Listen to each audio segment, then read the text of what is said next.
Pete, I wanted to ask you how buying linear TV has changed over time. What's caused this change, both demand and also technology? Just kind of give us an overview.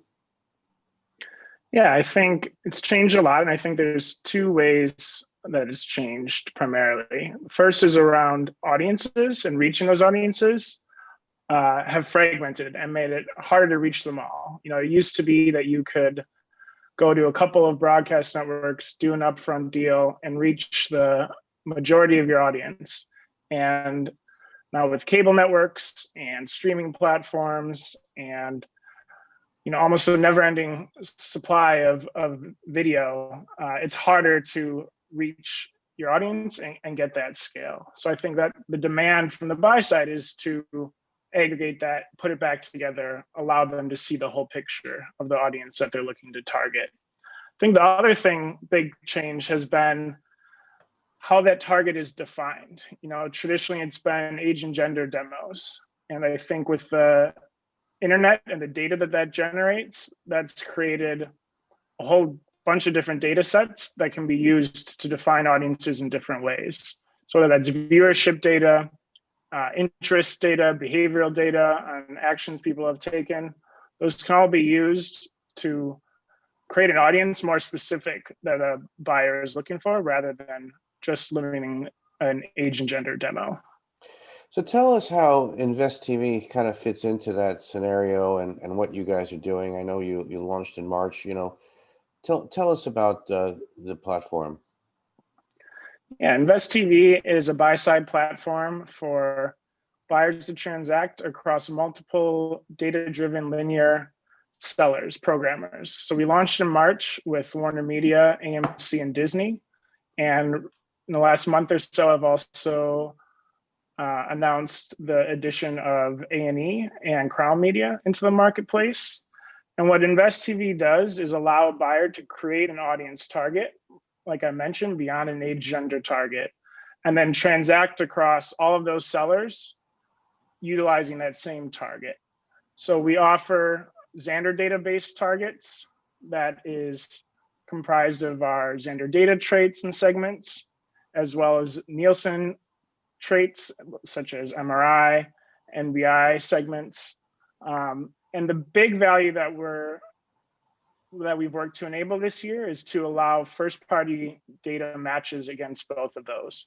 So if you're a buyer, you're an advertiser, and you have a first-party data set, we can match that against that Xandr data subscriber base or against a Nielsen panel, and then look at the viewership of that first party that you've defined in order to create an optimal proposal for it. So tell us, how buyers actually interact, how this helps them with their buying. Yeah, so they have a platform, InvestTV, that they can log in to create that audience target and submit all of their RFP parameters to those different sellers, get back proposals, and iterate on those with each seller individually.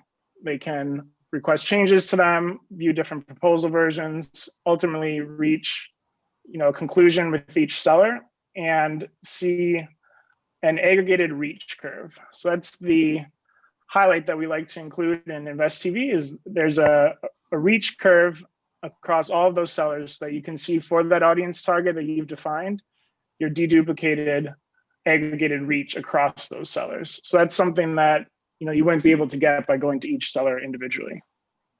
So Pete, tell us sort of in the context of where TV is going, the future of TV advertising, where does InvestTV sort of the aspiration and more broadly what you hope will happen perhaps with other programmers? There's a lot of talk of having a more unified ecosystem. How does the industry evolve moving into 2021? Yeah, I think the industry needs to evolve by combining all of those different supply types and bringing it all together for the buyers. I mentioned the audience have fragmented across traditional linear TV, across digital video platforms, and the industry needs to allow the buyer to focus on the audience, focus on their performance, and manage reach and frequency across all of those. So I think the challenge right now is that you can measure an audience and the reach that you're getting in any particular buy that you do, but it's difficult to manage it across all those different suppliers. And especially with frequency capping, being able to make sure you're not overburdening your target with too much of the same message. So I think there's the need to do that, to allow the buyer to understand across all of the inventory that they're running in, what kind of reach they're getting, where it's unique reach, and being able to control at a pretty granular level the frequency and the messages that they're sending to each person.